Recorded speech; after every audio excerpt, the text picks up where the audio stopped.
अपने गुरु ब्रह्म ऋषि पितामह को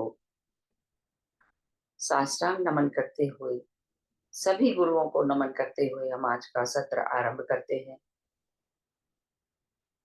आज हम छोटा सा ध्यान करेंगे और आज हमारे साथ हमारी प्रिय वृंदा जी जुड़ रही हैं, जो शंकराचार्य जी के मैसेजेस के साथ। तो हम एक 20 मिनट का ध्यान कर लेंगे पहले। तो सभी ध्यान की स्थिति ले लीजिए, बैठ जाएंगे पूरी तरह से कंफर्टेबल होकर, पैरों को क्रॉस करके, हाथों को क्लैस्प करके, उंगलियों में उंगलियां फंसाकर अपनी गोद में रख लें। स्थिर सुखासन की स्थिति में कोमलता के साथ अपनी दोनों आंखें बंद कर लीजिए और शांत होते जाएं और सहज होते जाएं। 3-4 गहरी लंबी सांसें भरेंगे नासिका द्वारा। गहरी लंबी सांस भरें, धीरे धीरे आराम से भरते जाएं। पूरी सांस भरने पर धीरे से खाली कर दें और सांस खाली करते हुए अपने आप को रिलैक्स होता अनुभव करें। शरीर के एक एक अंग को शिथिल करते जाएंगे। इसी प्रकार 3-4 गहरी लंबे सांसें लेते जाएं, छोड़ते जाएं।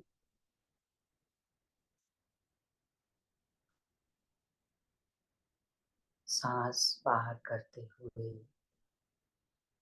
अपना सिर का भाग शिथिल होता अनुभव करें। गर्दन,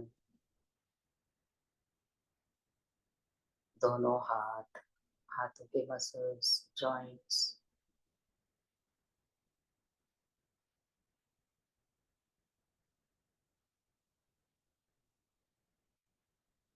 लगातार सांस भरते जाएं, धीरे धीरे खाली करते जाएं और अपने शरीर के एक एक भाग को रिलैक्स होता अनुभव करते जाएं।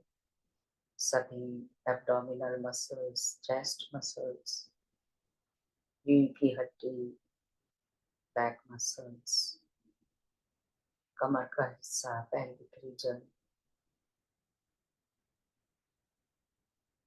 और फिर पैरों की ओर थाई मसल्स, नी जॉइंट, पिडलियां, एंकल, टोस, तलवे, जहां कहीं भी शरीर में स्टिफनेस महसूस हो रही हो, उसे धीरे से रिलैक्स कर लें। धीरे धीरे सांसें सामान्य होने दीजिए। आपका पूरा शरीर शिथिल हो चुका है। अब मन में पूरा प्रेम, श्रद्धा और कृतज्ञता के साथ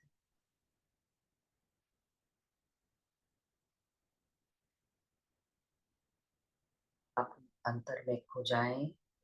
अपना ध्यान बाह्य जगत से हटाकर अंतर जगत की ओर कर लें। पूरी जागरूकता के साथ अनुभव करें एक एक सांस को, भीतर आती हुई सांस और बाहर जाती हुई सांस।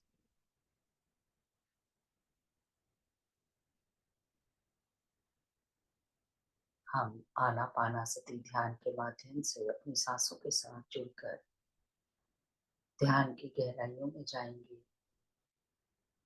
आज की इस ध्यान यात्रा में अपने साथ मदद करने के लिए आमंत्रित करेंगे ब्रह्म ऋषि पितामह की संपूर्ण चेतना, महाअवतार बाबा जी की संपूर्ण चेतना को अपनी चेतना को जोड़ने का प्रयास करते जाएं।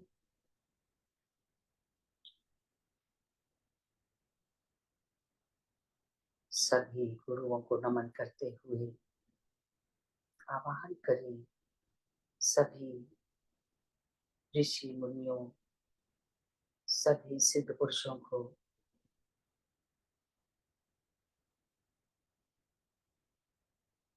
परम गुरु मंडली के सभी गुरु, सभी एंजल्स, आर्कएंजल्स, ब्रह्मांड की गैलेक्सी के अनेक मास्टर्स जो चौबीसों घंटे हमारा ध्यान में मदद करने के लिए तैयार रहते हैं, पिलीडियन मास्टर्स, सीरियन मास्टर्स और कुटूरियंस, सभी को नमन करते हुए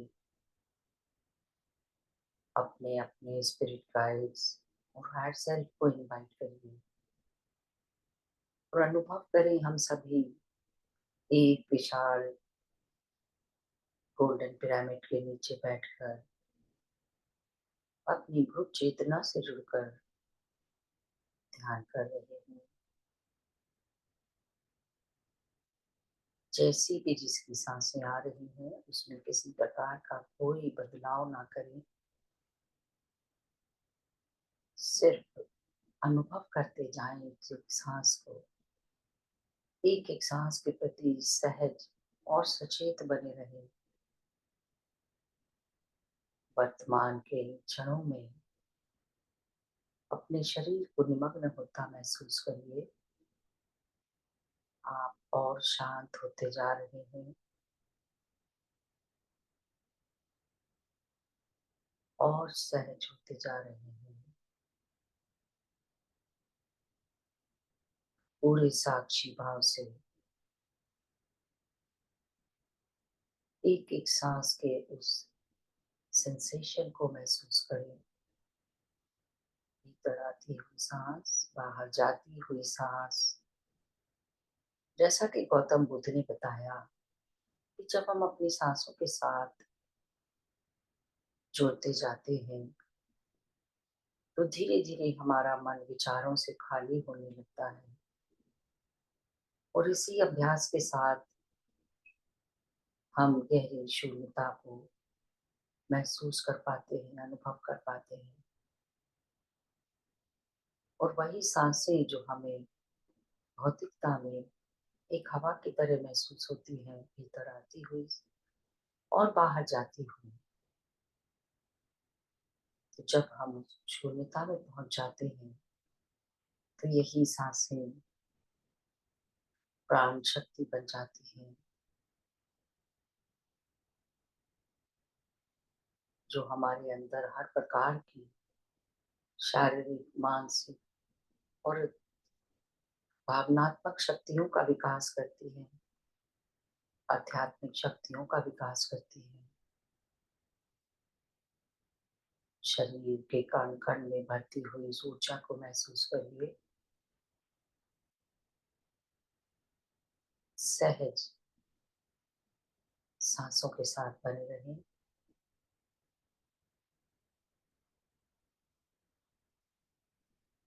वर्तमान के इन क्षणों में सिर्फ मैं और मेरी सांसें, किसी भी और चीज का कोई अस्तित्व नहीं।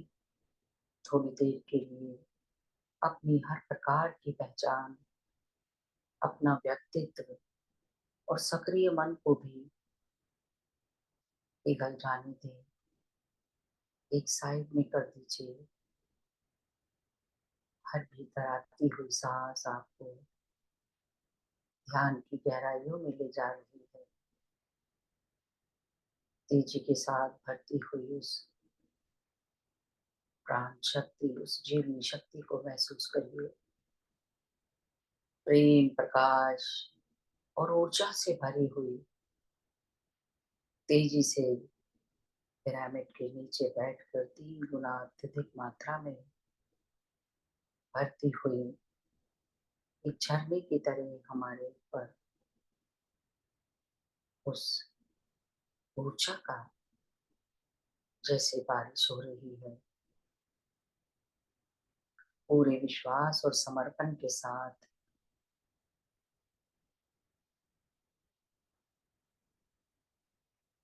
भीतर आती हुई सांस और बाहर जाती हुई सांस। ना ही कोई सोच, ना ही कोई विचार। थोड़ी देर के लिए ना ही कोई तंत्र, ना ही कोई मंत्र। अपनी गुरु सांसों के साथ साक्षी भाव से अंतर की गहराइयों में बढ़ते जाएं। पूरे शरीर को उस ऊर्जा में निमग्न होता अनुभव करिए। अगले 15 मिनट हम ध्यान की गहराइयों में एक एक सांस के साथ एकाकार होते हुए विलीन हो जाइए अपने अंतर की गहराइयों में।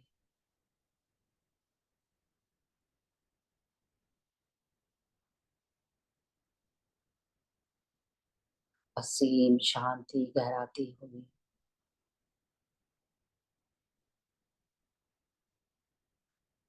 अपनी अनंतता को महसूस करिए।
अपनी संपूर्ण कृतज्ञता अर्पित कर दें। महाअवतार बाबा जी, ब्रह्म ऋषि पितामह, सभी गुरुओं के प्रति, सभी एस्ट्रल मास्टर्स, जितनी भी दिव्य चेतनाएं हमारे साथ ध्यान में जुड़ी, सभी को कोटि कोटि नमन करते हुए, सभी एंजल्स, आर्कएंजल्स, सभी का धन्यवाद धन्यवाद। अपने परम पूज्य माता पिता का धन्यवाद करें। जीवन में आए हर एक व्यक्ति के प्रति धन्यवाद। धरती माता, प्रकृति माता, पांचों तत्वों का धन्यवाद करते हुए अपने भौतिक शरीर का धन्यवाद करिए। शरीर के कण कण का धन्यवाद धन्यवाद धन्यवाद। आप सभी ध्यानी मित्रों का हृदय से धन्यवाद करती हूँ। धीरे से अपनी हथेलियां अलग करते हुए अपनी आंखों पर रखेंगे। 5, 4, 3, 2, 1 और 0। धीरे से आंखें खोलते हुए ध्यान से बाहर आ जाइए। Thank you, thank you. सभी का बहुत बहुत धन्यवाद।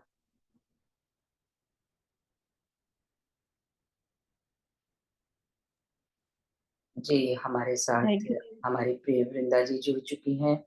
वेलकम वेलकम वृंदा जी, नमस्कार। बहुत बहुत स्वागत करती हूँ मैं आपका। नमस्कार मैम, हृदय सभी से को। हृदय से आपका आभार करती हूँ जी। सबकी तरफ से बहुत बहुत धन्यवाद। बहुत स्वागत आपको। जी, थैंक यू। मैं तो पता है कल कल का सीन क्या हुआ मेरे साथ, कि कल आपका जब मैसेज आया ना, तो मैंने कहा अरे अभी तो यहाँ सेशन लिया था, अभी कैसे दोबारा मैसेज आ गया। तो मैं वो पिछले संडे वाली कुमारी से ही नहीं निकली थी। मुझे लग रहा हाँ था कि आपने ना बहुत जल्दी बना के दे दिया लिंक, और अभी तो बहुत टाइम है सेशन में। फिर याद आया नहीं यार, आज सैटरडे और कल ही सेशन लेना है करके। जी तो जी ये सीन हुआ कल। और बहुत बहुत बहुत थैंक यू, क्योंकि बाद में मैंने फिर पूरा सेशन देखा तो मुझे इतना मतलब मेरे मेरे को समझ में नहीं आया कि कैसे वो इतनी अच्छी एडिटिंग की हुई थी उस वीडियो की, कि जी योगानंद जी खुद कह रहे हैं कि फूल लेके मैं आता, और वो फूलों वाली फोटो दिखाई गई थी वहां पे। तो जी। मुझे लग रहा था दिव्या, कि दिव्या का धन्यवाद है बहुत बहुत। वो उसने हाँ बहुत। बहुत प्यार से, और उसको सब कुछ याद था कि आपने कभी कहा था कि उन्होंने मुझे बहन बोला है, आपके फेवरेट है वो, और वो सब चीजें। तो मुझे भी बड़ी खुशी हुई कि जो मन में चल रहा था उसने साकार कर दिया उसको। हाँ बिल्कुल, और वो वीडियो इतना परफेक्ट बना हुआ था कि हर चीज में हर लाइन के साथ वो जुड़ रहा था। जो भी वीडियो में गाया जा रहा था उसके साथ वो फोटो पूरी मैच हो रही थी। तो दिव्या को बहुत दिल से थैंक यू है कि उसने इतनी मेहनत और इतनी टाइम लगा के वो चीज बनाई। और मैंने फिर उससे अलग से वो क्लिप मांगी भी है कि भाई मुझे दे दो, ये बहुत सुंदर बना हुआ है। हाँ तो उसने मुझे दिया, शेयर किया फिर। जी जी। तो थैंक यू, आप सभी का इतना प्यार आपने सब हमें मुझे दिया। तो बहुत बहुत बहुत, मैं जो आप सब विश मेरे लिए उस दिन कर रहे थे ना, मैंने भी सेम फिर बाद में भी किया, जब वीडियो देख रही थी तब भी कर रही थी, कि यूनिवर्स का धन्यवाद जो उसने मुझे इतनी प्यारी सोल फैमिली से मुझे मिलाया, है ना, एक जरिया बनाया हम वी सबको आर वेरी जुड़ने का। ब्लेस्ड। जी, जी वी आर बिल्कुल। ऑल वेरी ब्लेस्ड कि आप हमारे साथ जुड़ी हुई हैं। जी मैम, हाँ, आप हमारे लिए इतना करते तो हमारा भी फर्ज है ना कुछ छोटा सा गिफ्ट देने का। वो छोटा सा नहीं है दिव्या, वो बहुत बड़ा था। वो बहुत बड़ा है, और बाद में भी आप मुझे ऐसे फीलिंग आती रही कि ये बहुत बड़ा है, क्योंकि शायद मास्टर्स नहीं, क्योंकि पिता जब माता और बाबा जी हमसे जुड़े हैं तो वो हम सब भाई बहनों को एक तरह से जोड़ रहे हैं, कनेक्ट कर रहे हैं। तो ये उनकी ब्लेसिंग्स है कि हम जो है दीक्षा भी ले पाए, और अभी जो है बहुत अच्छे से आगे बढ़ रहे हैं एक साथ जुड़ के। मास्टर्स के इतने अच्छे अच्छे मैसेज आ रहे हैं, और क्रिया एक्चुअली योगी। मैं क्रेडिट नहीं ले सकती मैम, क्योंकि आपके लिए कोई भी काम करना होता है, मैं आपको पर्सनली जानती नहीं हूँ, तो मैं जिस मेडिटेशन में बैठ जाती हूँ एंड मैं प्रे करती हूँ, जो भी मास्टर है प्लीज गाइड कीजिए। तो मुझे योगानंदा परमहंसा जी की जो गाइडेंस आई, मतलब मैं सर्च कर रही थी तो मुझे मिल गया। तो फिर जैसा मेरे को इनर गाइडेंस आई, मैंने वैसा बनाया। हाँ, तो वो गाइडेंस, वही तो मैं कह रही हूँ ना कि बाबा जी खुद जोड़ रहे हैं हमें, इसलिए तो आप इतना कुछ अच्छे से कर पा रहे हो। और हम सबका कनेक्शन इतना स्ट्रांग है कि ये इस जन्म का नहीं है, ये जन्मों जन्मों का है, ऐसा नहीं कि ये हम अभी जुड़े हैं। तो थैंक यू आप सभी को। वही मैं इसीलिए शेयर करना था मुझे कि मेरी पिछले संडे की कुमारी नहीं उतरी, मुझे लगा मैम ने बहुत जल्दी दे दिया लिंक। तो समझ कल में भी मैंने आया आपको कि बहुत याद किया। मैंने कहा जब आपने महाअवतार बाबा जी के मैसेजेस बताए थे उनके जन्मदिन पे, और आपने बोला था कि उनको आज हम उनसे उपहार ले रहे हैं और आप लोग संकल्प डालिए, तो उन्होंने कहा कि हाँ, सबको दीक्षा मिलेगी। हाँ, बिल्कुल। और देखिए वो साकार हो गया। बिल्कुल मैम, अभी बहुत बड़े पैमाने पे आगे भी ये काम चलेगा, क्योंकि बहुत सारे लोग इस तरह से कहीं जाकर लेने की स्थिति में नहीं है, सिचुएशन नहीं रहती है, कभी परिवार होता है, कभी और परेशानियां होती है, तो वो कैसे, बाबा जी ने कहा कि अब ये भी मैं घर बैठे आपको दूंगा। तो जी घर बैठे सब कुछ मिला, और इतना अच्छा लग रहा था, जैसे लग रहा था कोई उत्सव हो रहा है यहाँ पर। हाँ, बहुत तो अच्छी उन्होंने संकल्प करवाया, बहुत अच्छी टीचर। हाँ, और जैसे पूरा मंत्रों के साथ चला ना, तो थोड़ा सेटिस्फेक्शन भी हुआ कि सही जगह जुड़े हम, जैसे उन्होंने एक एक मंत्र के साथ करवाया।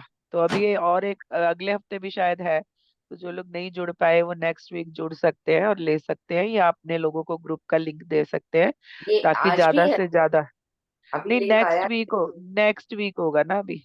अच्छा, अभी अब आज नहीं है?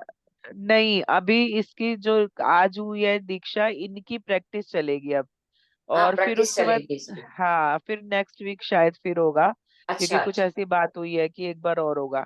अच्छा तो घर बैठे सब लोगों को जिसको भी जोड़ना है, देखिए ये बहुत बड़ी, आप क्रिया योग को कम मत समझिए, जीवन परिवर्तन का एक सूत्र मिला है हमें आज। जी। तो उसको सबको बांटिए, जितने भी लोग कर पाए घर बैठे सबको दीजिए, सारे परिवार समेत लीजिए। और बाबा जी को थैंक यू बोलिए कि उन्होंने घर बैठे दे दिया हमें, इतनी ब्लेसिंग्स उन्होंने हम पे की, कृपा बरसाई एक तरह से। तो आज शंकराचार्य जी के ऊपर सेशन है। तो शंकराचार्य जी जो है, आदि शंकराचार्य के नाम से इन्हें जानते हैं, और इन्होंने बहुत सारे वेदांत, उपनिषद और भगवत गीता वगैरह पे इनकी टीकाएं बहुत सारी लिखी हुई है। बहुत कुछ इनके बारे में, इनका जन्म जो है 508 और 509 के बीच में ईसा पूर्व में हुआ था, है ना। इन्होंने भारत में चार कोनों में चार मठों की स्थापना की थी, और ये सबसे पवित्र जगहें मानी जाती है जो मठ है इनके। और इनके सन्यासी जो है शंकराचार्य कहे जाते हैं। चार जो है वो ज्योतिष पीठ, बद्रिका आश्रम है, श्रृंगेरी पीठ, द्वारका शारदा पीठ और पुरी गोवर्धन पीठ, ये सारे हैं। तो जो आदि शंकराचार्य हैं, जो सबसे पहले थे, ये बातचीत मेरी उनकी है, उनसे अच्छा मैंने बात की हुई है ना। तो इनके बारे में बहुत कुछ है, इन्होंने बहुत कुछ रचा है। देखिए, जब शंकराचार्य के नाम पे ही इतने सारे चार अलग अलग मठ बने हैं, तो आप सोचिए कि वो कितने शक्तिशाली रहे होंगे, कितने पावरफुल आत्मा रहे होंगे वो। उनकी जो आत्मा की दिव्यता उनमें कितनी रही होगी कि उन्होंने टीकाएं लिखी, उन्होंने उपनिषद लिखे, उनका व्याख्यान दिया उनके ऊपर बहुत सारा। अब जो है, अब वो उनके हर जगह एक एक शंकराचार्य रहते हैं, तो चार शंकराचार्य एट ए टाइम रहते हैं चारों मठों में। तो ये उनके जो जैसे वो मुझे दिखे थे, मैंने थोड़ा सा वो भी लिखा है, कि वो कैसे मुझे दिख रहे थे। और उन्होंने कुछ एजुकेशन पे बात की है, बहुत कुछ उन्होंने कहा है जो आज के लिए हमारे लिए जानना बहुत जरूरी है, क्योंकि एजुकेशन सिस्टम ही सबसे बड़ी नींव होती है समाज की हमारे। क्योंकि अगर एजुकेशन सिस्टम आपका बहुत अच्छा है, तो आपकी जो अगली पीढ़ी जो आने वाली है आगे, वो बहुत स्ट्रांग और बहुत कॉन्फिडेंट रहेंगी, क्योंकि उन्हें हर एक चीज का ज्ञान रहेगा। तो पहले क्या है, उन्होंने बताया कि पहले एक गुरुकुल चला करते थे। गुरुकुल में ऐसा नहीं होता था सिर्फ पढ़ाई होती थी, जैसे हमारे स्कूलों में सिर्फ पढ़ाई होती है। अब जो थोड़ा बहुत अलग से शुरू हो गया है ना, पहले सिर्फ एनसीसी वगैरह हुआ करता था, बाहर जाने का होता था कुछ ऐसा, लेकिन अभी जो है बहुत कुछ फिर भी शुरू हुआ है। लेकिन उस समय जो है शस्त्र और शास्त्र एक साथ पढ़ाए जाते थे। ऐसा नहीं होता था कि सिर्फ एजुकेशन में वही हो रहा है, वहां मंत्र जप हुआ करते थे, हवन चला करते थे, और जो स्टूडेंट्स वगैरह होते थे वो सारे जो है एक साथ मिलके जो है काम कर रहे होते थे। जो वहाँ की गुरु माँ हुआ करती थी वो सबके लिए खाना बनाया करती थी, उनकी हेल्प स्टूडेंट खुद किया करते थे, तो एक पारिवारिक माहौल में ये गुरुकुल चला करते थे। आजकल देखिए ऐसा नहीं है, लेकिन अभी मैंने सुना कि बहुत सारी जगहों पे फिर से गुरुकुलों की स्थापना हो रही है। जो मतलब लोग कोशिशें कर रहे हैं वापस से अपनी संस्कृति को पाने की, क्योंकि ये जो है ना आज की एजुकेशन है एक तरह से हमारी एजुकेशन का बिगड़ा हुआ रूप है इस समय। जो मैं जानती हूँ, मेरे पापा जो है जब पढ़े थे उस समय की वो बताया करते थे कि जो उस समय का मैथ था ना, आज का जो है कॉमर्स पढ़ा हुआ, बीकॉम आगे आगे मास्टर जो भी करा हुआ है, वो कहते थे उस समय का 10th का मैथ्स भी वो नहीं सॉल्व कर सकता है जो उस समय उन्होंने पढ़ा था, वो सीए थे। तो वो जो हमारी शिक्षा थी ना उसे वीक किया गया, उसे कमजोर बनाया गया, क्योंकि अगर वो कमजोर नहीं करते तो हमारा तो वही धन था, एजुकेशन ही हमारा धन था। क्योंकि हमारे यहाँ इतनी बड़ी बड़ी यूनिवर्सिटी, जब विदेशों में कुछ भी नहीं था, तब हमारे यहाँ तक्षशिला जैसी यूनिवर्सिटी थी, बहुत नामी गिरामी और भी यूनिवर्सिटी थी, नालंदा था, है ना। तो ये सारा जो चल रहा था ना, वो उसमें पढ़ने के लिए विदेश से स्टूडेंट यहाँ आया करते थे। आज हम विदेश में पढ़ना बड़ा वो गौरव की बात समझते हैं कि बच्चा वहां पढ़ रहा है, लेकिन एक समय था जब भारत में पढ़ना गौरव की बात माना जाता था। यहाँ के इतने अच्छे वो थे गुरुकुल वगैरह जो चलते थे, जो कॉलेज चलते थे, और ज्ञानी आत्माएं वहां पर थी। अभी क्या है, टीचर है, वो गुरु थे, है ना। अभी आपको टीच किया जा रहा है, तब वो जीवन की ही शिक्षा देते थे, एज ए गुरु वो काम करते थे। तो इसमें भी फर्क महसूस करना चाहिए सभी को कि वो चीजें जो उस समय थी और उस समय के जो लोग, अगर मैं मेरे पापा का ही मैं जानती हूँ कि वो बहुत ज्यादा एजुकेटेड थे, उनके पास जो उस समय सीए वगैरह पढ़ रहे होते थे ना, वो बच्चे उनसे सीखने के लिए आया करते थे। तो ये एजुकेशन हमारी कमजोर की गई, बिगाड़ी गई, और हम पे ये सब लादा गया। आज अगर आप देखिए विदेशों में बहुत सारी जगहें ऐसी हैं जहाँ उनकी ही भाषा में आप पढ़ सकते हो, आपको भारी भाषा में पढ़ना नहीं मिलेगा। पहले वहां रह के भाषा सीखिए, उसके बाद पढ़िए, उनकी ही भाषा में सब कुछ मिलेगा। आज हमारे देश में क्या है, हमारी भाषा हिंदी है, लेकिन हमें हिंदी में ही कुछ नहीं मिलेगा। आपको अच्छा जानकार होना चाहिए इंग्लिश का, उसके बाद आप अच्छी एजुकेशन पा सकते हैं, है ना। तो जो शंकराचार्य जब आए तो उन्होंने इन सब के ऊपर भी बात किया, बहुत कुछ उन्होंने बताया। तो मैं वो पढ़ देती हूँ जो मुझे मिला है। अ, जैसे शंकराचार्य जी, जब मैंने उन्हें इनवाइट किया तो वो मुझे जो है ऑरेंज कपड़ों में सिर ढके हुए, आप देखना वैसी ही उनकी फोटो वायरल है, वो सिर ढके हुए थे और उनके हाथ में एक स्टिक थी जिसे वो दंड बता रहे थे। मैंने उनसे पूछा कि आपके हाथ में ये दंड क्या है, तो उन्होंने कहा इस दंड का काम क्या है, तो उन्होंने कहा ये हमारे हाथ में जो दंड रहता है वो जीवन के सभी चरणों का प्रतीक है। ये समय के साथ व धरती के साथ जुड़े रहने का भी प्रतीक है। इससे हम हमारी शक्तियों को हमेशा बैलेंस करते रहते हैं। स्टिक होती है ना, लकड़ी होती है वो, और वो धरती से जुड़ी रहती है, तो वो क्या एक तरह की ग्राउंडिंग भी हो रही होती है उससे, और वो अपनी पावर भी बता रहे हैं कि वो मेरी पावर है। कहते जीवन में सभी कुछ मिला, वो जीवन में काम आए और उसे हम सभी को बांटे, इसलिए हम इस दंड को हमेशा अपने साथ रखते हैं। ये आपको साधारण लग सकता है, पर ये असाधारण है। ये एक तरह से शास्त्र के साथ अस्त्र का भी रूप है। हम सभी को बताना चाहते हैं कि शास्त्र कहते हैं कि जब भी धर्म की हानि हो, अस्त्र का प्रयोग करना पड़े तो करिए। इसीलिए गुरुकुलों में शास्त्र के साथ शस्त्र की भी शिक्षा दी जाती है। अभी देखिए, अभी आप सिर्फ पढ़े पढ़े हैं, तो आप अगर मान लो कोई ऐसी विपदा हम पे आ गई जिसमें लड़ना पड़े, तो क्या लड़ पाएंगे हम? क्योंकि हमने सिखाया ही नहीं है ना, हम अपने बच्चों को संस्कार सिखाते हैं, हम उसमें लड़ाई झगड़ा नहीं सिखाते। लेकिन अगर कभी जरूरत पड़े तो क्या हमारे बच्चे वो कर सकते हैं? नहीं कर सकते ना। इसीलिए वो कह रहे हैं कि वो जो उनकी स्टिक है वो असाधारण है, वो उसे बता रहे हैं। और वो कह रहे हैं कि मैं इसे हमेशा अपने पास रखता हूँ। और ये जो है शास्त्र, मतलब उसमें उनका ज्ञान भी है। वो जो स्टिक है ना, वो उसे कह रहे हैं कि ये एक तरह से शस्त्र के साथ अस्त्र का भी, मतलब जरूरत पड़े तो उसको चला भी सकते हैं वो, उसमें इतनी पावर है। तो वो बता रहे हैं कि अगर आप धर्म की हानि हो, देखिए धर्म की हानि के लिए वो कह रहे हैं अगर आपको शस्त्र उठाना पड़े तो आप उठा सकते हैं, आपको उठाना भी चाहिए। और वो ऐसा बहुत बार हुआ है, आप सब गवाह है इस चीज के, कि क्या क्या धर्म के नाम पे आजकल हम कितना बटे हुए हैं, और कितना ज्यादा धर्म के नाम पर हमारी चीजें चल रही हैं, बातें चल रही हैं। तो उन्होंने कहा कि आ, करिए, जरूर करिए, क्योंकि ज्ञान ही व्यर्थ है जब आप उसका सही उपयोग नहीं जानते। शस्त्र की शिक्षा भी गुरुकुलों में दी जाती रही है, तो अब ये क्यों गलत बता दिया जा रहा है। वो कह रहे हैं हमारी तो परंपरा ही थी कि हम जो है शास्त्रों के साथ शस्त्र सिखाया करते थे। तो वो कह रहे हैं कि अगर आपके पास शिक्षा है लेकिन आप उसका सही उपयोग नहीं कर पा रहे, तो वो कह रहे हैं कि तो पहले गुरुकुलों में तो वो दोनों शिक्षाएं दी जाती थी, तो अब वो कैसे गलत हो गई। पहले जो है दोनों दी जाती थी, तो अब वो कैसे गलत हो गई, वो ये बता रहे हैं। तो उन्होंने कहा कि क्या आपको पता है कि हमारे पुरातन गुरुकुलों की शिक्षा पद्धति क्या थी। वो सुबह, जिसे आप ब्रह्म मुहूर्त कहते हैं, उस समय से छात्रों और शिक्षक की दिनचर्या शुरू हो जाती थी। भगवान की अर्चना, पूजन और हवन से शुरू होकर दिन भर शास्त्रों से छात्रों को शिक्षा दी जाती थी, और शास्त्रों का चिंतन, मनन और उनको कंठस्थ करवाया जाता था। मतलब वो बता रहे हैं कि अर्ली मॉर्निंग, बहुत अर्ली मॉर्निंग, मतलब समझो कि 3:30-4 बजे के करीब वो लोग उठा करते थे, और स्टूडेंट और टीचर दोनों ही उस समय उठते थे। और उस समय से कहते हैं भगवान की पूजा अर्चना और हवन वगैरह सुबह होता था, और उसके बाद जो है शास्त्रों की शिक्षा दी जाती थी। हमारे बच्चे शास्त्रों का नाम भी नहीं जानते होंगे कि क्या शास्त्र है, क्या चीज है ना। अभी हमें भी नहीं पता कितनी तरह के शास्त्र है और क्या है।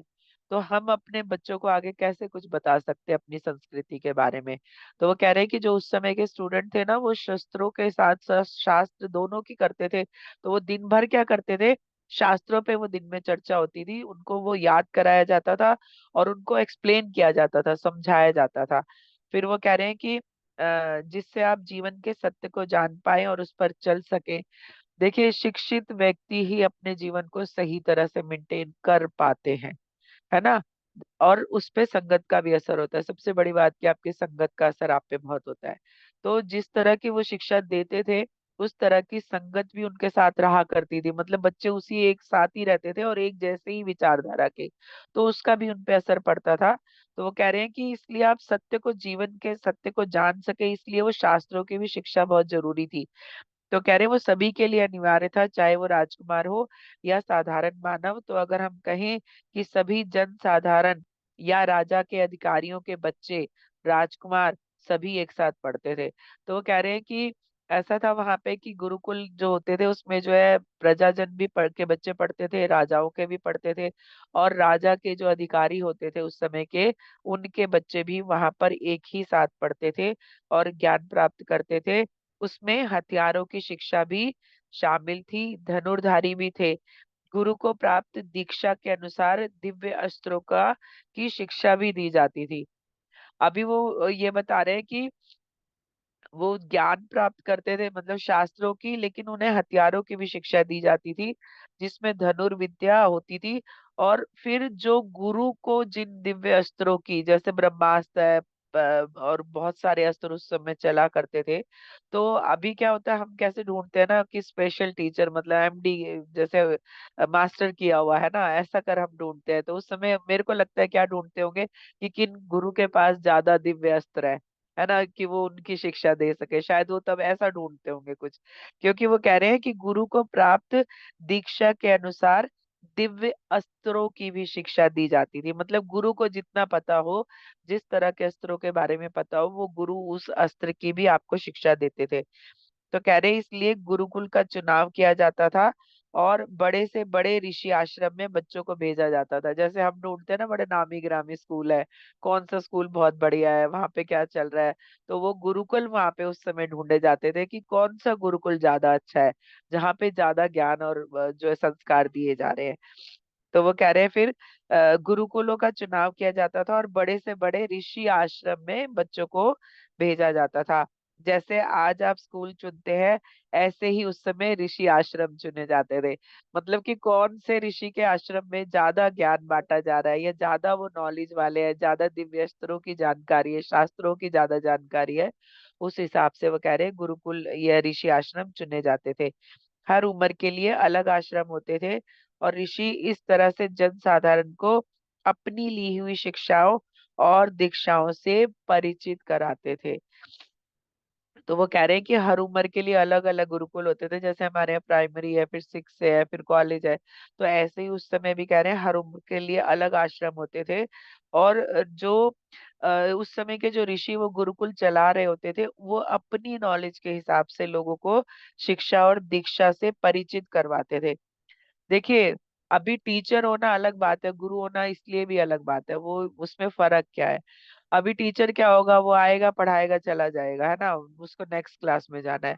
गुरु क्या होते हैं? जैसे आज हमने गुरु की दीक्षा ली, शिक्षा नहीं ली, हमने दीक्षा ली, है ना।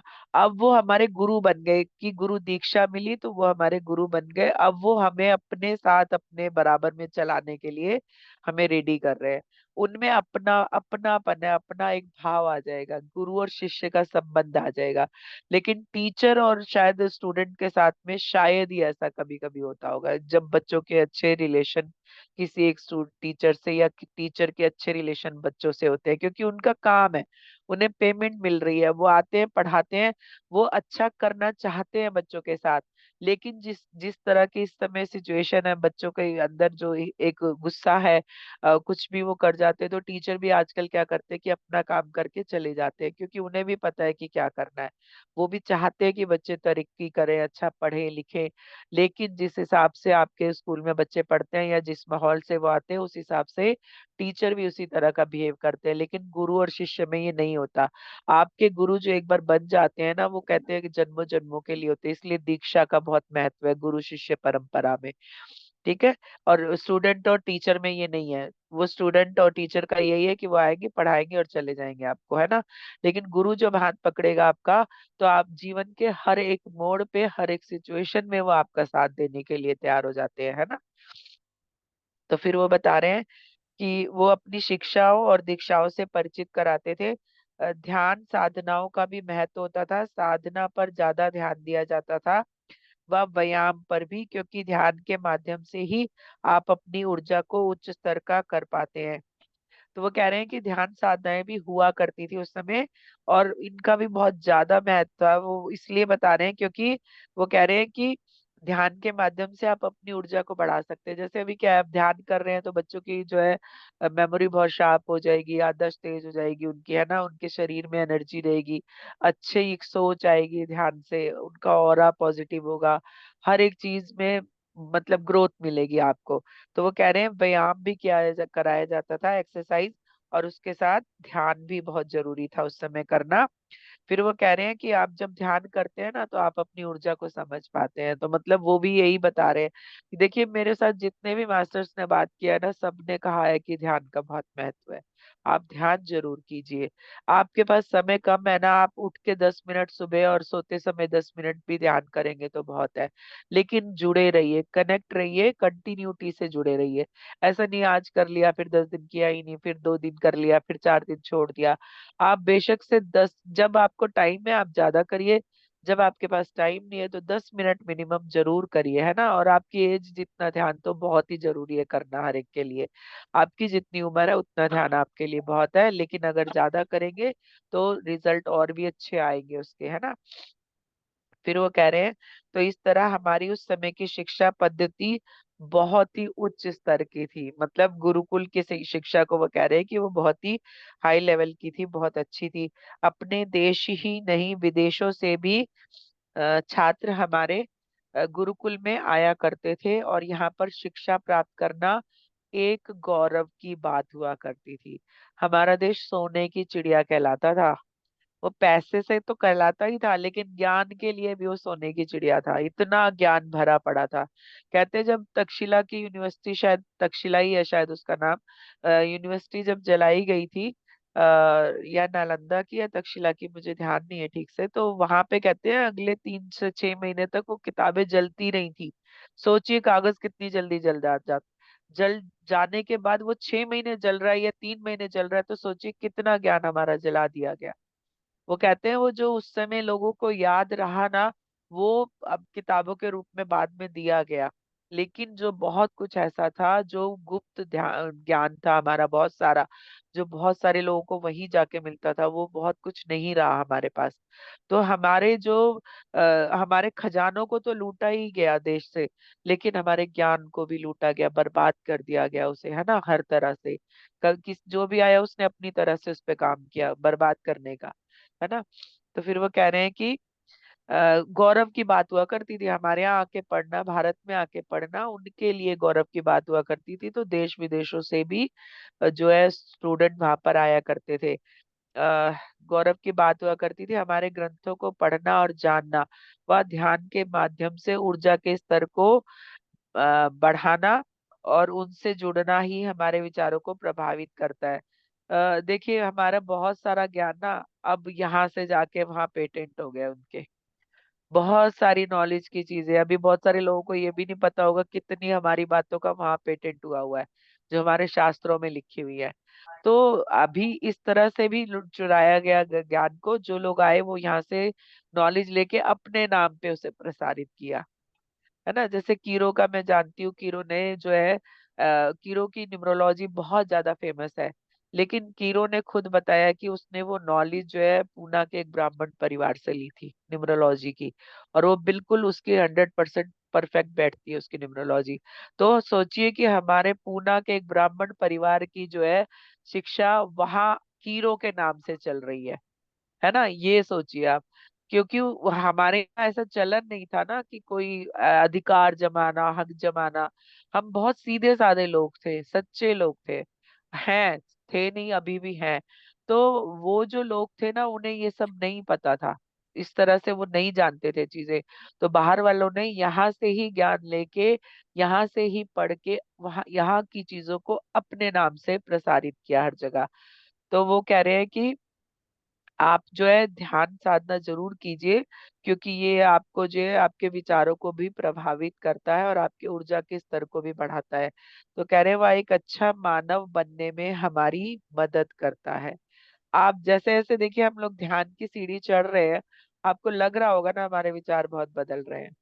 धीरे धीरे क्या लग रहा है, शांति आ रही है अंदर, किसी के लिए गुस्सा नहीं आता। अब लगता है कि ठीक है वो उसकी यात्रा है ना, हमें किसी के लिए हाँ ना नहीं करना है, जज नहीं करना है, वननेस में रहना है। ये सारा ज्ञान जो मिल रहा है ना हमें, वो हमारी आत्मा में आत्मसात हो रहा है, वो आत्मा ज्ञानी हो रही है। और ये आत्मा का ज्ञान जो उसके अगले कई जन्मों के लिए है। आप मत समझिए कि आप ध्यान में आंख बंद करके बैठे हैं तो आप सिर्फ ध्यान कर रहे हैं, ध्यान में आप नॉलेज भी ले रहे हैं, आपको ज्ञान भी दिया जा रहा है। जैसे कि मैं बताती हूँ कि गौतम बुद्ध ने तो शांत रह के ध्यान ही किया था, लेकिन उन बाद में उन्होंने कितनी शिक्षाएं दी, है ना, कितना आपको पढ़ाया, कितना ज्ञान दिया कि आपको कैसे जीवन जीना है, शांत कैसे रहना है ना। वो सारा ज्ञान कहाँ से आया, वो अंदर से आया, उनकी आत्मा में से आया। उन्होंने किताबें नहीं पढ़ी बैठ के, उन्होंने सिर्फ और सिर्फ ध्यान किया, और उस ध्यान से अंदर आत्मा के अंदर जो ज्ञान था वो उनके विचारों में प्रकट होने लगा, दिखने लगा, है ना। सेशंस लेते हैं जैसे जैसे लोग, आप देखिए कि अपने आप चीजें बहुत सारी निकलती हैं। बहुत सारे सेशन आप जो भी लेते हैं उन्हें पता होगा, कभी कभी आप बैठ के ध्यान बता रहे होते हो कुछ और कुछ का कुछ निकल रहा होता है, क्या होता है उस समय, आपको अंदर से वो ज्ञान आ रहा होता है, क्योंकि आत्मा तो ज्ञानी है, हमेशा से हम बता रहे हैं। हम कहते हैं हमें नहीं पता, लेकिन आत्मा को सब पता है, क्योंकि उसने इतने सारे जन्म लिए हैं। अब अभी जैसे कहते हैं ना कि अभी मेरा ये जन्म, मैंने अभी बहुत कुछ अभी जाना है, लेकिन बहुत सारी चीजें देख के लगता है कि ये तो आता था, ये तो पता था, है ना। बहुत सारी चीजों में ऐसा विचार आता है। तो आप समझिए कि आत्मा के ज्ञान को भी एक, कहते हैं, आपके लिए दरवाजा खोल दिया जाता है जब आप ध्यान से जुड़ते हो। ज्ञान का दरवाजा अंदर ही है, वो खोल दिया जाता है ना। फिर वो बता रहे हैं कि तो जीवन में शिक्षा का महत्व है, पर शिक्षा के स्तर पर भी ध्यान देना होगा। अब वो आज के लिए सलाह दे रहे हैं, आज की शिक्षा के स्तर को अभी भी ठीक करने की जरूरत है। हमारे शास्त्रों को शिक्षा में शामिल करना चाहिए। अभी देखिए ये जो भी लोग प्लीज एजुकेशन वाले हैं इस पे काम करें, वो जो लोग ये सुन रहे हैं सेशंस को हमारे, क्योंकि ये मास्टर्स हमें बता रहे हैं कि बहुत सारी चीजें अगर देखिए पढ़ाई में शामिल हो जाएंगी ना तो बच्चों को पढ़ना ही होगा। पढ़ाई में नहीं है इसलिए उनके पास टाइम नहीं है ना अलग से पढ़ने के लिए। लेकिन अगर मैं कह दूं कि भाई हाँ गीता एक सब्जेक्ट है, आपका एक पीरियड जो है गीता का भी होगा हफ्ते में 3 दिन, तो अब हफ्ते में 3 दिन उसे गीता पढ़ना है ना, तो गीता याद भी करनी पड़ेगी, है ना। तो कैसे होगा, अपने आप ही उन तक चीज पहुंच जाएगी कि आप कोई हफ्ते में 1 दिन 2 दिन 3 दिन कुछ इनके लिए भी बनाइए कि जो है इनके भी पीरियड्स हो, और बच्चे जो है इनको क्लास वाइज जो है जैसे जैसे आपकी क्लास बढ़े ऐसे ऐसे आपके शास्त्र भी बढ़े। तो इस तरह से भी हम शिक्षा में अपनी शामिल कर सकते हैं। तो वो बता रहे हैं कि उन्हें शामिल किया जाना चाहिए और उनके पठन पाठन को शिक्षा का एक अनिवार्य अंग बना देना चाहिए। गीता का रामायण का पाठ हम सभी को आना ही चाहिए, क्योंकि हम यही हमारी संस्कृति की पहचान है। आज विदेशियों की चीजें हमारे बच्चों को सब मालूम होंगी कहाँ क्या हो रहा है, लेकिन अपने गीता रामायण को वो सारे जो है नहीं समझते हैं, मतलब उनके शब्द ही अलग होते हैं उसके लिए। प्रूफ क्या है बताओ, कब हुआ था, किसने देखा, अच्छा ऐसा कैसे होता है ना, ये सब उनके मन में रहता है ऐसा, और वही विचारों में भी झलकता है। तो फिर वो कह रहे हैं कि हमारी, क्योंकि हम एक तरह से अपनी संस्कृति को ही पीछे छोड़ रहे हैं ना। मैंने बताया ना बहुत सारे देशों में वहां आप जाएंगे ना पढ़ने के लिए, तो वहाँ एजुकेशन सस्ती है तो बच्चे जाते हैं, तो उनका पहला 1 साल जो है वहाँ की जो है भाषा सीखने के लिए दिया जाता है कि भाई पहले आप भाषा सीखो यहाँ की, तब हमारी किताबें पढ़ पाओगे। ऐसा नहीं करते कि वहां पे विदेश से लोग आ रहे हैं तो इंग्लिश में कर रहे हैं या किसी और लैंग्वेज में कर रहे हैं। वो कहते हैं हमारे यहाँ आना है तो हमारी ही चीज जाननी है तुम्हें। और हमारे यहाँ क्या है, हमारी अपनी ही, अभी हमारे बहुत सारे एग्जाम्स में अभी भी हिंदी वाले स्टूडेंट्स को जगह नहीं मिल पाती है, या वो समझ नहीं पाते उन एग्जाम्स को, क्योंकि वो हिंदी मीडियम से पढ़े होते हैं। ज्ञान बहुत है, पावर भी है अंदर, लेकिन एग्जाम में नहीं पास हो पाते क्योंकि इंग्लिश में बहुत कुछ रहता है। अभी तो बहुत कुछ हिंदी के एग्जाम कर दिए गए हैं, लेकिन फिर भी आप सोचिए कि जो पहले के समय में जो इंग्लिश में ही सब कुछ था, हिंदी वाले स्टूडेंट्स ने कितनी मार खाई होगी इस बात के लिए, कितनी जगह वो असफल रहे होंगे क्योंकि इंग्लिश में सब कुछ है ना। तो ये एक जानना बहुत जरूरी है कि हमें अपने आप को अगर स्थापित करना है इस दुनिया में, तो अपनी संस्कृति की पहचान बनानी होगी। जैसे आजकल देखिए राम मंदिर के बारे में आप कितनी चर्चा हो रही है, सारी दुनिया में उसकी चर्चा हो रही है, राम आए हैं हमारे, है ना। तो अभी ये समझिए कि अगर हम अपने ज्ञान को बच्चों को दे पाए तो वो भी एक तरह से विदेशों में अगर जाएंगे और अपनी संस्कृति वहां पे झलकाएंगे अपने व्यवहार में, बातों में, तो कितनी बड़ी बात होगी। कितना मान सम्मान, जो एक भारत सोने की चिड़िया कहा जाता था, वापस से वो उस पे आना ही है हमें। अपनी चीजों को छोड़कर हम आगे नहीं बढ़ सकते हैं। अपने संस्कार को, अपनी संस्कृति को, अपने गौरवशाली इतिहास को आपको याद रखना ही पड़ेगा। और उसके लिए आपके बच्चों को, जैसे पुराने जमाने में क्या होता था, नानी दादियां जो है कहानियां सुनाया करती थी। तो कहानी सुनाने से क्या होता था, क्या बच्चे सोने के लिए कहानी सुन रहे होते थे? नहीं। क्योंकि हम कहते हैं ना कि जो चाहिए वो रात को सोते समय अपने आप को बोल के सोइए। तो जब आप उन्हें उस समय कहानी सुना रहे हैं ना, तो वो उससे कुछ कुछ सीख रहे हैं, कुछ सीख के वो सो रहे हैं। तो क्या है, वो जाने अनजाने ही उनके अंदर जो आपने शिक्षाएं दी, जो आपने स्टोरी सुनाई उन्हें, वो स्टोरी का जो है मॉरल, जो है जो भाव है, एक जो उसमें एक ज्ञान है, शिक्षा है, वो उनके अंदर जा रहा है, जाने अनजाने ही वो उसे रिसीव कर रहे हैं। आजकल तो ये भी प्रथा नहीं रही ना, क्योंकि फोन और टीवी बहुत आ गए हैं। नानी दादियां भी बैठ के टीवी देख रही हैं आजकल, है ना। तो बच्चे अपने फोन देख रहे हैं, तो कहाँ पे किसको टाइम है एक साथ जुड़ने का, एक कमरे में बैठ के 4 लोग 4 फोन चला रहे हैं, बात भी नहीं हो पाती है कभी कभी।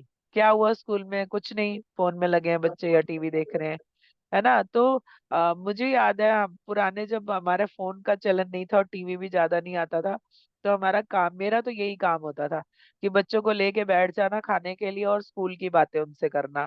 तो वो क्या होता था, एक जुड़ाव रहता था। आजकल वो जुड़ाव कम है, क्योंकि पेरेंट्स को पता ही नहीं होता उनके बच्चे कर क्या रहे हैं कई बार, उनके फ्रेंड्स कौन है, उनका सर्कल कैसा है ना, किसकी संगत में वो रह रहे हैं, क्या कर रहे हैं बाहर, क्योंकि माओ को भी टाइम नहीं है फोन और टीवी से। तो एक जो क्वालिटी टाइम होता है ना, वो बच्चों के साथ जरूर बिताइए रोज 1 1.5 घंटा। वो फोन का नहीं होगा टाइम, ना आपके टीवी का होगा। या तो आप उन्हें कुछ पढ़ के सुनाइए, अगर वो उस तरह के नहीं है तो उनसे बातें कीजिए बैठ के, ताकि आपको खबर रहे कि आपके बच्चे कहाँ हैं और किस तरह क्या कर रहे हैं लाइफ में अपनी, है ना। वो एक कम्युनिकेशन सिस्टम जो हमारा खराब हुआ है ना, वो पूरे परिवार का ही हुआ है। ऐसा नहीं कि माँ और बच्चों का हुआ है या पापा और बच्चों का हुआ है, क्योंकि पापा भी थके हारे आते हैं, तो उनके तो अपने ही होते हैं शुरू से ही। ये तो है ही कि जो पापा होते हैं वो बाहर से आते हैं, तो थोड़ा उनके पास कम टाइम वैसे भी रहता है। तो ये माँओं को जानना होगा कि उनके बच्चों के साथ उन्हें किस तरह का व्यवहार करना है, क्योंकि जो संस्कार होते हैं ना, वो घर की पहली गुरु माँ ही होती है। माँ के ही जो संस्कार है वो बच्चों में अक्सर करके झलकते हैं। आप मैंने बहुत बार आप लोगों को शेयर किया है कि अगर आपका बच्चा रोज चिल्ला के बात कर रहा है, आप उससे उसी टोन में बात कर रहे हैं और रोज इस तरह के ही बिहेव हो रहे हैं आपके घर में, तो किस दिन कोई आएगा ना, तो उस दिन वो घुट्टी काम नहीं आएगी कि शांत रहना करके। वो घुट्टी बिल्कुल चलेगी ही नहीं, क्योंकि वो जो रोज सुन रहे हैं, रोज जो कर रहे हैं, वही जो है उनको समझ में आएगा, वो वैसा ही व्यवहार करेंगे। तो इसलिए अगर आप चाहते हैं कि बच्चे संस्कारी रहें, आपके अपने जो पुराने संस्कार है, आपका बात व्यवहार का तरीका उनमें झलकना चाहिए, तो उनसे बातचीत जरूर करते रहिए अपने बच्चों से, है ना। तो वो यही कह रहे हैं कि गीता और रामायण का जो देखिए अभी गीता में रामायण में क्या लिखा हुआ है, सब अपने परिवार की बातें अधिकतर लिखी हैं। रामायण अगर पढ़ेंगे तो पता चलेगा कि भाइयों का प्यार क्या होता है ना। माँ बाप के एक आदेश पे कैसे वो वन चले गए। तो वो जमाने नहीं रहे, लेकिन एक सीख मिलती है कि भाई मम्मी पापा का ध्यान रखना है, उनका कहा मानना है ना। वैसी एक सीख मिलती है बच्चों को। तो उस रात को सोते समय कहानी सुनाने सुनाने का भी यही वो मेन वो आइडिया था कि सोते समय जो कहा जाता है दिमाग उस पर काम करता है अगले दिन। तो इसलिए आप ऐसे ही आप अपने बच्चों से लगातार जुड़े रहिए। अपनी संस्कृति की बातें, अपने जो भी आपको पता है, आजकल तो बहुत सब कुछ मिल रहा है यूट्यूब पे, आप देखिए। बच्चों को वो सब बताइए, बच्चों को बताना बहुत जरूरी है, क्योंकि वो जो वो बता रहे हैं कि वो शिक्षा, वो जो है ना, वो वाली शिक्षा वो हमारी संस्कृति है और वो हमारी पहचान है। तो उन्होंने कहा कि अगर आप ये सब करेंगे तो हमें नहीं लगता कि इसमें कोई बुराई है। तो वो मतलब वो बता रहे हैं कि अगर आप ऐसा करोगे तो अच्छा ही होगा, मुझे तो नहीं लगता इसमें कोई बुराई है। क्योंकि अपनी शिक्षा के स्तर को उच्च स्तर पर रखने के लिए अगर आपको साइंस पढ़ने की ज्यादा जरूरत होती है, तो जाने कि अपने मानसिक विकास के लिए आपको हमारे शास्त्रों को पढ़ना भी अनिवार्य कर दिया जाना चाहिए। तो वो ये मना नहीं कर रहे कि आप मॉडर्न शिक्षा दीजिए, मॉडर्न एजुकेशन में जाइए, वो ये मना नहीं कर रहे हैं। लेकिन वो कह रहे हैं कि साथ बनाए रखिए, कि साथ साथ आप ये भी पढ़िए और साथ साथ आप ये भी हमारे शास्त्रों को भी पढ़िए, और इसे पढ़ना जो है अनिवार्य कर देना चाहिए। वो कह रहे हैं वह उसे एक विषय के रूप में पढ़ाया जाना चाहिए, जिससे हमारे स्वर्णिम युग के इतिहास की जानकारी हमारी आने वाली हर पीढ़ी को मिले, है ना। अभी जैसे मैं बोल ही रही हूँ कि हमें ही नहीं पता है। सच बताऊं तो मुझे भी बहुत कुछ नहीं पता है। तो हमें नहीं पता, तभी तो मैं अपने बच्चों को नहीं बता पाई।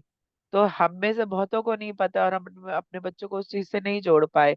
तो वो कह रहे हैं कि वो जो हमारा स्वर्णिम इतिहास था, जो सोने की चिड़िया वाला हमारा एक देश था, एजुकेशन में भी था वो। तो वो कह रहे हैं कि वो उन्हें जानना चाहिए कि हमारा देश ऐसा रह चुका है ना। क्या हम क्या पढ़ा रहे हैं, आप सोचिए, आप जरा हिस्ट्री की बुक लेके देखिए वहां पे क्या पढ़ाया जा रहा है। क्या हमारा इतिहास ऐसा था? हम हमें वो पढ़ना चाहिए जो वो वहां पे पढ़ाया जा रहा है ना। ये भी एक देखिए कि क्या चैप्टर क्या है, उसमें क्या पढ़ाए जा रहे हैं। तो वो वही बता रहे हैं कि अपने जो स्वर्णिम युग था उसकी जानकारी हमारी पीढ़ी को मिलनी ही चाहिए। शायद हम पश्चिमी सभ्यता से जुड़ने के लिए हमने अपनी सभ्यता को बहुत ज्यादा पिछड़ा समझकर उसे छोड़ दिया है। वो यही बात है मेन। अभी हिंदी वालों को पिछड़ा ही बोला जाता है। जिनको इंग्लिश आती है ना उनकी बड़ी रिस्पेक्ट होती है ना। तो वो कह रहे हैं कि शायद हमने अपने जो चीजों को, अपनी संस्कृति को, अपनी सभ्यता को कह रहे हैं कि हमने पिछड़ा समझ के उसे छोड़ दिया है ना। हिंदी वालों को जैसे ही व्यवहार करते हैं, संस्कृत वालों को तो और भी अजीब तरह से बात करते हैं बच्चे। और बहुत सारे ऐसी जगहें अभी हमारी साउथ की जितनी भी भाषाएं है ना, वहां पे आप जाके देखिए वो लोग अपनी ही भाषा में बात करेंगे। आपको उनकी भाषा आनी ही चाहिए। अभी आप जाओ साउथ में कहीं, आपको बहुत परेशानी होगी ज्यादातर जगहों पे, ऐसे तो आजकल हिंदी भाषी हर जगह फैल गए हैं, लेकिन बहुत सारी जगहों पे अभी भी उनकी भाषा आपको मस्त है, आनी ही चाहिए। तो फिर वो कह रहे हैं कि हम शायद अपनी उस संस्कृति को, जो एक स्वर्णिम युग था हमारा, उसको शायद हम पिछड़ा समझकर हमने उसे छोड़ दिया है। और क्योंकि अंग्रेजी पढ़ने और समझने वाले संस्कृत पढ़ने और समझने वालों को तुच्छ समझने लगे हैं। है ना, ये एक फैक्ट, सच है, ये कड़वा सच है बिल्कुल। है ना, मैं कड़वा ही सच कहूंगी, क्योंकि हजम नहीं होता है ना। आप समझिए कि इंग्लिश पढ़ने वाले लोग जो है हिंदी और संस्कृत पढ़ने वालों को तुच्छ मतलब नीचा समझते हैं। जैसे अंग्रेजी बोलना एक पढ़े लिखे की पहचान है, ऐसे समझें कि संस्कृत बोलना और समझना पिछड़ेपन की निशानी समझा जाता है। जो इंग्लिश बोलता है ना, उसको बड़ा रिस्पेक्ट मिलती है। अच्छा, इंग्लिश में बात कर रहे हो, फिर स्लो हो जाता है सामने वाला। लेकिन हिंदी बोलने वाले के साथ कई बार बहुत रूड व्यवहार होता है, बहुत ज्यादा। तो वो वही बता रहे हैं कि उन्हें जो है पिछड़ा समझते हैं जो संस्कृत और हिंदी बोलते हैं। तो उन्होंने कहा, तो अपनी इस विचारधारा को भी बदलना होगा, क्योंकि ये सब हमें आगे ले जाने के लिए नहीं, शायद पीछे ले जाने के लिए गढ़ा गया। है ना, वो मैंने कहा ना, छेड़छाड़ हुई है। बहुत सारा इतिहास जो हमारा, जो अच्छी चीजें थी, बहुत अच्छा ज्ञान था, किताबें थी, वो तो हमारी जलाई दी गई। लेकिन हमें पिछड़ा बनाने के लिए जो है वो कह रहे हैं इसे शायद गढ़ा गया है। आपको याद होगा कि भारत सोने की चिड़िया क्यों कहलाता था? क्योंकि इसलिए नहीं कि यहाँ पैसा था, बल्कि इसलिए कि यहाँ धन के साथ धान्य और शिक्षा की गरिमा भी जुड़ी हुई थी। है ना, वो कह रहे हैं ऐसा नहीं था कि सिर्फ पैसा ही था, पैसा सचमुच बहुत था हमारे देश में। इतना लूटा गया, इतनी बार लूटा गया हमारे देश को, तब पर भी जो है हमारे यहाँ बहुत धन तब भी रहा। है ना, लेकिन वो कह रहे हैं वो ये वजह नहीं है कि वो जो है सोने की चिड़िया इसलिए कहलाता था कि हमारे पास धन था, पैसा था। वो बता रहे हैं कि धान्य मतलब फसलें, उस समय बहुत ज्यादा कृषि प्रधान हमारा देश था, हर एक चीज होती थी हमारे यहाँ। तो वो बता रहे हैं एक तो धान्य भी था, और दूसरा जो है शिक्षा की गरिमा भी जुड़ी हुई थी। मतलब इतनी अच्छी एजुकेशन सिस्टम था हमारा, गरिमामय, जो कि बाहर से आके लोग पढ़ना गौरव अपने लिए समझा करते थे। तो वो कह रहे हैं कि पर जैसे जैसे हम इन सबसे दूर आते गए, वैसे वैसे हम अपनी उस चिड़िया को कहीं गवाते चले गए। मतलब वो जो सोने की चिड़िया कहा जाता था, वो चिड़िया कहीं उड़ गई, कहीं खो गई भीड़ में। है ना, तो कह रहे हैं इस प्राचीन वैदिक पद्धति को हटाकर आधुनिकता के नाम पर हमने इस नई शिक्षा को अपनाया, जो कि ठीक था, पर उसे बिल्कुल ही निकाल दिया वो वैदिक शिक्षा जिससे स्वर्णांगीन विकास था। वो कह रहे हैं इसमें कोई बुराई नहीं कि आपने आधुनिकता की चीजें उसमें जोड़ी, लेकिन आपने क्या किया, जो हमारा गौरवशाली शिक्षा पद्धति थी हमारी, उसके साथ इतनी छेड़छाड़ की कि उसे बिल्कुल ही निकाल दिया, जिससे कि हर तरह का विकास बच्चों के अंदर होता था। अभी मैंने कहा ना, पढ़ रहे हैं बच्चे, उस समय शस्त्र शास्त्र और सब कुछ दिया जाता था बच्चों को, हर एक चीज, मतलब लाइफ की आप ये समझो कि कभी जिंदगी के किसी भी मोड़ पे आपको जिस चीज की जरूरत हो, वो उन गुरुकुलों में दिया जाता रहा था हमेशा से। तो कह रहे हैं, तो हम चाहते हैं वह आपको भी लगना चाहिए कि वापस से उस शिक्षा पर खोज करके उसे हमारी शिक्षा में वापस से जोड़ा जाए। वो कह रहे हैं, मुझे तो लग रहा है, लेकिन आपको भी लगना चाहिए कि जो उस समय की पुरानी शिक्षा पद्धति थी हमारी, उसको वापस से खोजा जाए और उसे फिर से हमारे जो है शिक्षा में वापस से जोड़ा जाए। उन्होंने कहा, जगह जगह गुरुकुलों की भी स्थापना की जाए, जैसे कि एक उम्र निर्धारित हो। मतलब ऐसा नहीं है कि सिर्फ गुरुकुल में ही पढ़ते रहे, मतलब जैसे शुरुआती में हम नर्सरी केजी पढ़ाते हैं, तो वो कह रहे हैं कि ऐसा एक उम्र निर्धारित होनी चाहिए जिसमें वो बच्चा सिर्फ और सिर्फ गुरुकुल में ही जाए। अगर देखिए छोटा बच्चा गुरुकुल में जाएगा ना, तो बहुत बहुत ही पावर के साथ अपनी संस्कृति से जुड़ेगा, क्योंकि जो एक उम्र होती है ना जानने सीखने की, समझने की, उस उम्र में वो गुरुकुल में पढ़ेगा, तो उस अपने संस्कारों से बहुत अच्छे से कनेक्ट हो पाएगा, जुड़ पाएगा। हमारे जो पिछला जो हमारा इतिहास रहा है, जो गौरवशाली परंपराएं रही हैं, उनको समझ पाएगा। जो मैं कहती हूँ भारत में जन्म लेना, ये एक गौरव की बात है। उस गौरव को सही तरीके से वो जान जाएगा। आज वो भारत को नहीं जान रहा है, आज वो इंडिया को जान रहा है ना। भारत जो देश था वो अलग है, ये जो इंडिया है ये मुझे ऐसा लगता है अलग है, क्योंकि इसके शब्द में ही एनर्जी नहीं है। भारत माँ बोलते हैं हम उसे, इंडिया को क्या बोलेंगे, है ना। तो अपनी माँ के साथ हम क्या कर रहे हैं, जिसकी जो हमारी नींव है हमारे समाज की, उसके साथ हमने क्या किया है। तो वो कह रहे हैं कि इसलिए वो जो खो गया है ना, उसे वापस से शिक्षा में जोड़ा जाना चाहिए और गुरुकुल की स्थापना होनी चाहिए। और एक उम्र निर्धारित होनी चाहिए, चाहे वो कुछ भी हो, जैसे 3 साल से 7 साल। मतलब वो जो एक उम्र नर्सरी केजी की है ना, तो वो कह रहे हैं कि उस उम्र में अभी आप देखिए कि हम क्यों नहीं जोड़ सकते। अब जो विदेशों में रह रहे हैं उन्हें पता है कि एक एक उम्र तक के बच्चों को है जो है एजुकेशन पे जोर नहीं दिया जाता विदेशों में भी, है ना। वो एक तरह से खेलने खाने जाते हैं स्कूल, और जो पढ़ाई हुई वो हुई, नहीं तो वो बस उसी लिए जाते हैं एक उम्र तक। तो हम क्यों नहीं अपने बच्चों को गुरुकुल में डाल सकते, या गुरुकुल की शिक्षा हम दे सकते। तो वो कह रहे हैं 3 से 7 साल, जिससे गुरुकुलों में जिसमें पढ़ना अनिवार्य हो। अब जब अनिवार्य हो जाएगा ना, तो वो काम फिर करना ही पड़ेगा। जैसे अभी देखिए बहुत सारी जगहों पे 12th के बाद, एजुकेशन के बाद आपको 2 से 3 साल जो है आर्मी में जाना बहुत जरूरी है। क्यों बहुत जरूरी है? क्योंकि कभी भी लड़ाई लगी तो हर एक देश का नागरिक लड़ सकता है। तो हमारे यहाँ वो भी परंपरा नहीं है। अब हम अपनी अरे गुरुकुल की शिक्षा वो पीछे छोड़ रहे हैं। आ रहा है, लगा लो, बंद हो गई।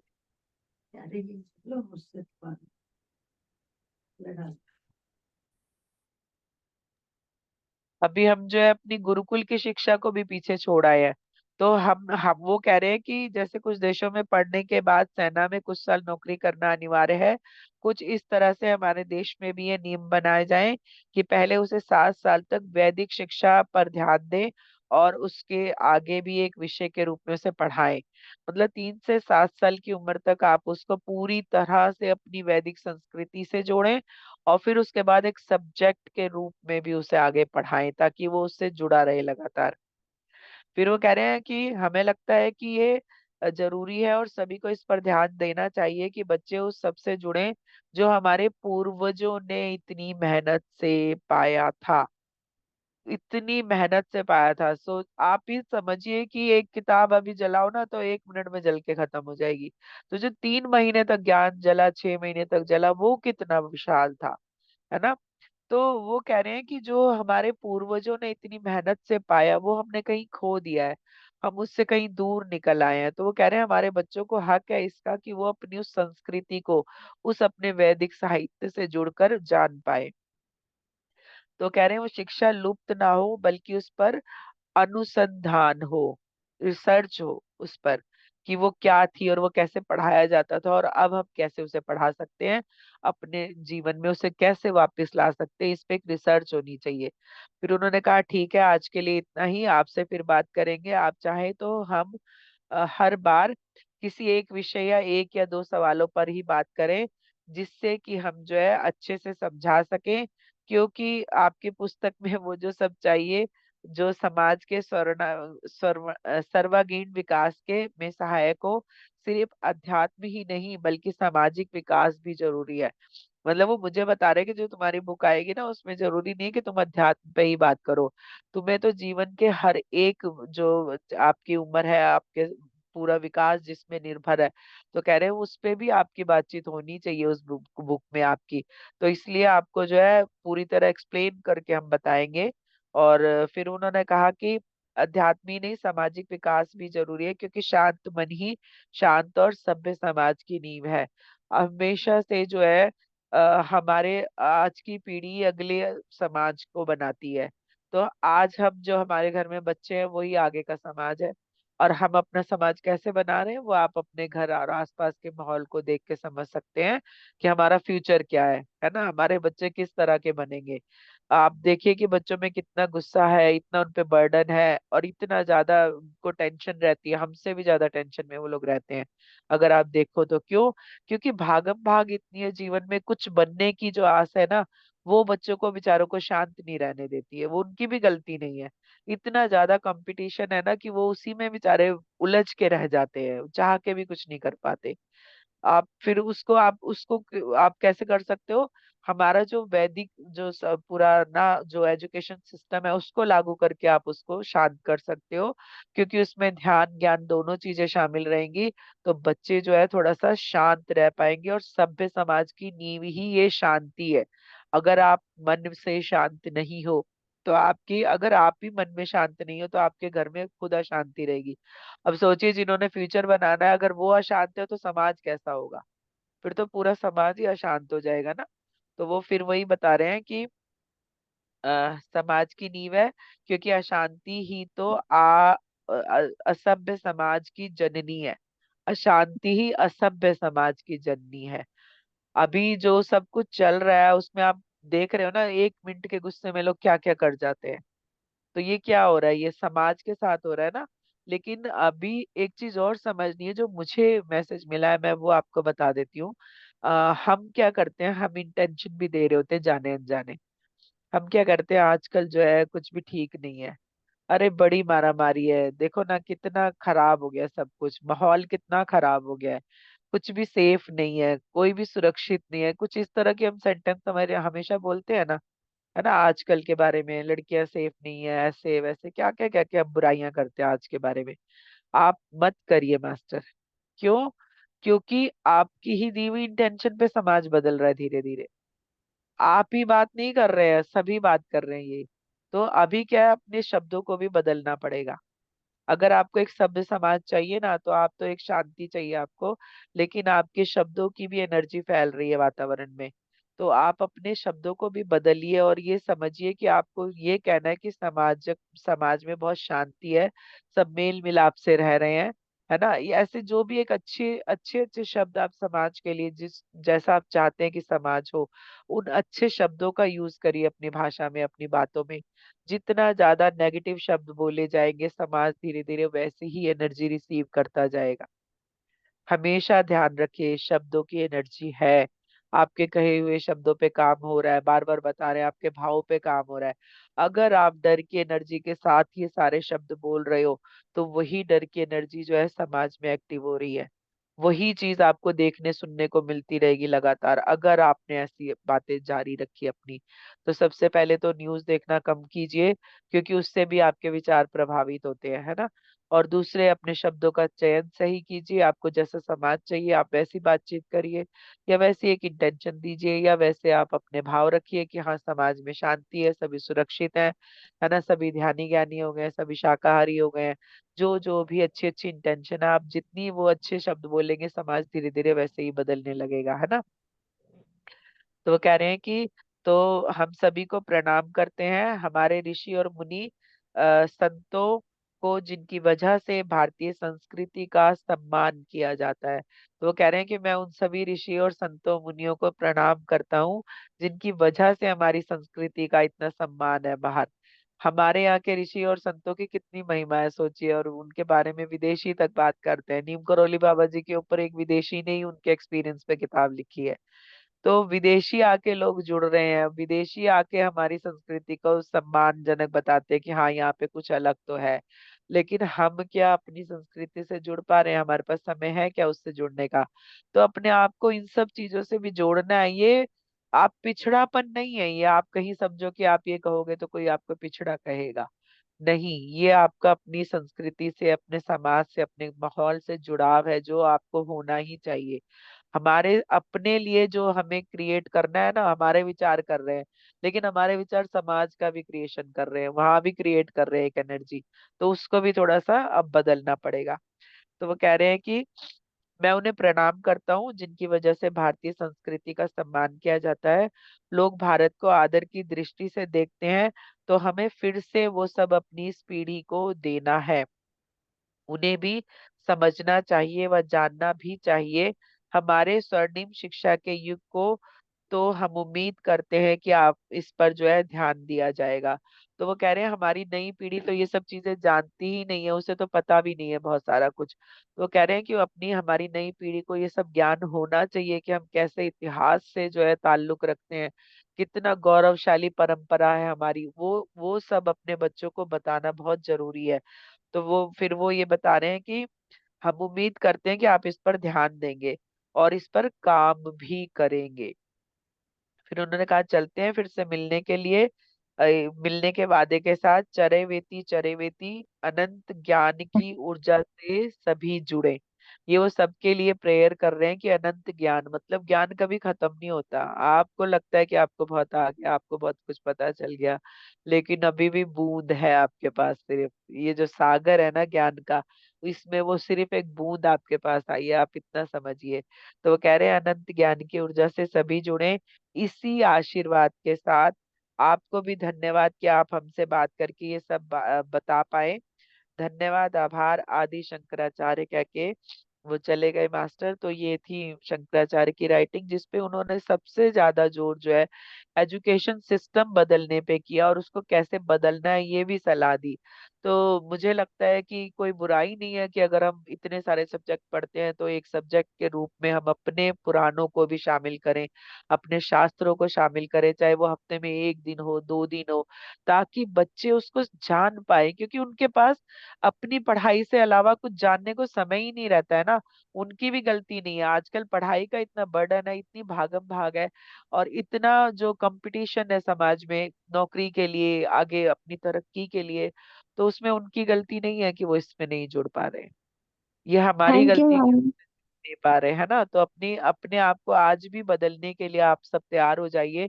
हम सब ये कैसे कर सकते हैं मास्टर? अपने आसपास के स्कूलों में जाके बात करके टीचर से, जिन जो भी पेरेंट टीचर मीट होती है उसमें आप बार बार, अगर ये जैसे हमने कहा ना बाबा जी को बोला तो उन्होंने घर बैठे ज्ञान दे दिया, तो जब आप एक कदम उठाएंगे ना, तो मास्टर्स जो है जो चाहते हैं कि ये हो, एजुकेशन सिस्टम में ये सब जुड़े, तो वो आपकी जरूर मदद करेंगे। जिनके भी बस में ये सब चीजें हैं, या वो इस तरह की पोस्ट पे हैं कहीं, तो वो इसको जरूर यूज करे कि जो है एजुकेशन में सब हमारी संस्कृति को किसी भी तरह शामिल किया जाए। तो थैंक यू मास्टर इतने पेशेंस के साथ सुनने के लिए। जी Santosh ma'am. Thank you thank you, thank ma'am. You. मेरा बहुत पावरफुल एक्सपीरियंस है आपके टॉपिक से, मतलब एजुकेशन और से रिलेटेड मैं शेयर करूं, जी जी। क्योंकि टाइम कम है ना। एक्चुअली मेरे एक विदेशी, मतलब सोशल मीडिया पे आप कई तरह के लोगों से इंटरेक्ट करते हैं ना, तो हाँ काफी हाँ। साल पहले एक विदेशी फ्रेंड थे मेरे, मेरे से एज में थोड़े बड़े थे, लेकिन उन्होंने मेरे को अपना पर्सनल एक्सपीरियंस बताया था कि मतलब वो मजदूर थे, गधा मजदूरी करते थे पूरा दिन। मतलब उनकी भाषा में, मैं हिंदी में ट्रांसलेट करके बता रही हूँ, कि बहुत मेहनत करते थे, और उनके पास टाइम नहीं होता था कि घर आके, मतलब थका हुआ आता है ना इंसान इतनी मेहनत के बाद। उसके बावजूद उनके उल्टा है 2 फिर गुणा दो बच्चे ही क्या थे उस समय। है तो लौरा आ, वो इतनी ज्यादा मेहनत करने के बाद भी ना, वो आते थे घर पे, वो विदेशी थे एंड वो हिंदू नहीं थे, फिर भी अपने बच्चों को कहानी सुनाते थे, दुनिया इधर की उधर हो जाए, एजुकेशनल स्टोरीज। और गणेशा, कृष्णा, शिवा, इन सब के बारे में बताते थे। और वो बताया कि मेरी फेवरेट पालक, आलू गोभी, ये सब है। बच्चों को भी वो खाना सिखाया। तो मतलब काफी कुछ बताया उन्होंने अपने बच्चों को। जी। मैं तो वही तो बता रही हूँ कि विदेशी आके हमारे यहाँ कृष्णा कृष्णा करते हैं, हम कितनी बार मथुरा वृंदावन जाते हैं, है ना। वो जो कहते हैं ना कि अपनी चीज की वो घर का जोगी जोगड़ा और आन गांव का सिद्ध होता है ना। तो हमें अपनी ही संस्कृति से परिचय नहीं है, हम ही कहीं नहीं जा पाए, या हम ही ऐसी जो पावरफुल जगहें हैं वहां पे नहीं जा पाए, तो हम अपने बच्चों को तो कम से कम जोड़ सकते हैं ताकि वो आगे आने वाली पीढ़ी जान पाए। जैसे मैं शेयर करती हूँ कि आप देखिए शादी ब्याह होते हैं, तो क्या होता है, कोई एक बड़ी बूढ़ी बैठ के वो सब बता रही होती है बेचारी, है ना, कि ऐसे करो, ये रस्म है, वो रस्म है। अभी आप बताओ कि अगर वो ना रहे तो कौन बताएगा सारी रस्में, है ना। क्योंकि हमें उतना टाइम नहीं है ना कि हम रस्में पूछें, उन पे गौर करें और उनको सीखें, उन्हें जाने। हम हाँ खुद ही अपनी मैम, लाइफ में देखिए ये सब करते हैं, है ना। बिल्कुल आजकल तो बोलते हैं ना कि शादी में भी रील्स बना के जल्दी पंडित जी को भी खत्म करो, मंत्र जल्दी पढ़ो। हाँ उस वो तो ऐसा देखिए, वो चलता तो है पूरा कल्चर। एक, ये भी एक अलग से टॉपिक हो सकता है, लेकिन हाँ, अभी ये छोटी छोटी चीजें ही हमारी लाइफ में नहीं है, तो बच्चों को कैसे जोड़ पाएंगे हम, है ना। लेकिन अभी बच्चे को सुना तो है कई स्कूलों में इंट्रोड्यूस कर रहे हैं, ये योगी जी जो हैं वो, उन्होंने कुछ प्रस्ताव रखा है या क्या? तो कि शंकराचार्य जी जब आ गए हैं एजुकेशन ठीक करने तो वो कर ही देंगे। कर देंगे, बिल्कुल बिल्कुल सबके दिमाग में आएगा ऐसा कुछ। और सुनने में जी, आया है कि कर इंट्रोड्यूस कर रही हैं कि गीता का पाठ होना चाहिए। अभी जो सब चल रहा है ना उसमें मुझे लग रहा है ये जल्दी ही आ जाएगा सब्जेक्ट में। हाँ, जो हम अभी आज पढ़ रहे हैं ना, किस दिन आ जाएगा ये भी सब्जेक्ट के आना तौर भी पे। चाहिए, आना भी चाहिए। आना चाहिए, अब बिल्कुल मैम आना आज चाहिए। परसों ही मेरे को एक गुरुजी ने ये भी बताया कि विदेशों में गुरुकुल खुल रहे हैं, हाँ, इंडिया से मेरे से इंस्पायर। जब मैंने ये जी। पहले सेशन ये किया था ना, तब भी वहां हाँ पे हाँ। भी ऐसा ही आया था कि कोई वहां पे जुड़े हुए थे, उन्होंने यूट्यूब पे लिखा भी था कि हम जो है कोशिश कर रहे हैं कि विदेश में रहते हैं वो, कि यहाँ पे गुरुकुल खुले। तो ऐसे चल रहा है क्योंकि सबको पता है कि कितनी पावरफुल वो चीजें हैं। जी गुरुकुल मैम। के साथ अभी जर्मनी में है, और एक जगह मैंने यूएसए का भी देखा है, उन्होंने वृंदावन बना दिया है वाह। यूट्यूब पे। वहां पे लोग धोती पहनते हैं और घर में मक्खन निकल रहा है, और देखा मैंने वीडियो उसका। कमाल ही हो गया कि, और बच्चे भी टीका लगा के धोती कुर्ते में हैं, और उस तरह से वो कह और रही हैं कि ज्यादातर फॉरेनर्स ही हैं उसमें। वही हाँ, लोग हैं, वहीं के हैं, हाँ, वही हिंदुस्तान, लोग हैं। उन्हीं लोगों ने बना मैंने दिया। तो मैंने तो जब अपने फ्रेंड को सुना कि वो पिज्जा छोड़ के दाल वगैरह खाता है, तो फिर मैंने भी ये सब खाना छोड़ दिया है। मेरे को भी लगा कि भाई दाल खाओ। मेरे को एम्बैरेस फील हुआ पहली बार कि मैं इंडियन होके मुझे इतना नहीं पता जितना इनको पता है।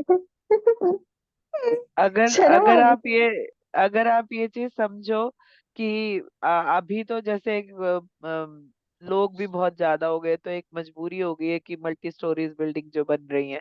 लेकिन आप कभी गांव में जाओ, देखो वो खपरैल के मकानों में मिट्टी की जो दीवारें हैं जिनकी, और वहां पे आप दाल रोटी भी खाओगे ना, वहाँ कुएं के पानी की, जो हम इतना आरो वारो लगा के बैठे हैं ना, वहाँ खुले हुए कुएं रहते हैं और उन कुओं का ही पानी पिया जाता है और कोई जी बीमार जी। नहीं पड़ता कभी। और वैसे तो वहां गांव की, बहुत समृद्ध हो गए हैं अब।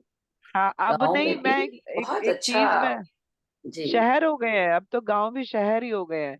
लेकिन मैंने जो देखा था ना, मैं वो बता रही हूँ कि कुएं खुले हैं, उसमें सब पड़ रहा है, लेकिन कोई बीमार नहीं होगा, सब उसी का पानी पी रहे हैं। और कहते हैं कि जो वो गांव के कुएं का पानी होता है ना, उसमें आप सिंपल बिना तड़के की भी दाल रोटी बना के खाओ ना, वो भी मस्त मजा स्वाद। देती है, वो जी। स्वाद होता है एक अलग। जी। वो धरती माँ के गर्भ से आता है ना पानी। आ, जी। कोई और स्कूल भी में गीता शेयरिंग करेगा? पढ़ाने के लिए, बहुत स्कूलों में अच्छा। गीता पढ़ाने के लिए हमें अपना संविधान चेंज करना पड़ेगा। हाँ, हम करना ही गीता का होगा। पठन पाठन वैसे ही कर सकते हैं, पर सनातनी अपने धर्म का ज्ञान एज ए स्कूल नहीं दे सकते। ये संविधान में संशोधन हमें करना पड़ेगा। वो सब मैम हो जाएगा धीरे धीरे, बहुत हो कुछ हो जाने गया है, हो और जाएगा। भी हो हाँ, बस जाएगा। अब हमारे मोदी जी आते रहें और योगी जी, तो सब कुछ होगा। अपना बिल्कुल। संविधान तो लचीला है। हाँ, बदल ठीक सकते हैं है, कभी पर भी। उसके साथ भी छलबाजी बहुत करी गई है। जी। तो वो भी हम प्रार्थना करते हैं कि अब हम शंकराचार्य जी लोग जो अगर सलाह अपनी दे रहे हैं। शक्ति बढ़ाएंगे तो हो जाए। हाँ, मैं वही कहना चाहती हूँ कि शंकराचार्य जी जब आए हैं ना, तो वो हम लोग को बता रहे हैं कि आप अब ध्यान में भी अगर ये इंटेंशन देंगे ना, तो ये हो जाएगा। और आने वाले 5 सालों में शायद हम जो है गीता रामायण की भी क्लास ले रहे होंगे। बिल्कुल मैम, बिल्कुल। वैसे भी सनातनी सनातनी सब जगह। इंडिया में जिन शासकों ने शासक किया है, और जो चाहे मुगल थे या जो भी थे, आज तक एजुकेशन में उन्हीं को पढ़ाया जा रहा है। हाँ, ज्यादा वो चाहे, हाँ, मैं इनडायरेक्टली मैम यही कह रही थी कि जिनको महान बताया जा रहा है, क्या किसी ने महाराणा प्रताप को महान बताया, शिवाजी को हाँ, महान वही ना। बताया, रानी अब झांसी को कुछ महान क्वेश्चन बताया? होना शुरू हुए हैं, लेकिन वही है ना अब कि उठ उनके रहे साथ हैं, हाँ। सपोर्ट में नहीं खड़े होते। वो हाँ, एक दो जन ही होते हैं जो बोल पाते हैं। दिल्ली में वो जो नाम भी सिखों के, मुगलों के ऊपर रखे गए हैं, देखिए। बिल्कुल ना, हाँ, अरे वही। अभी तो शायद नाम बदल गया। बदल नहीं रहे तो हैं, हाँ। अकबर रोड बहुत लंबा है, बहुत दूर से दूर तक अकबर रोड चलता है दिल्ली में। तो इवन आप इवन समझिए। जितने भी अंग्रेजों के नाम पे, पूरा कनॉट प्लेस अंग्रेजों के नाम से बना हुआ हाँ, नाम है। हाँ पर है। जी, हाँ जी। तो अभी बहुत कुछ चेंज हो रहा है, और हम उम्मीद करते हैं कि बहुत कुछ हो भी जाएगा जल्दी। क्योंकि हो रहा जो है। जिन लोगों को महान बताया गया है ना, उनसे महान लोगों के तो नाम ही नहीं है इतिहास में हमारे।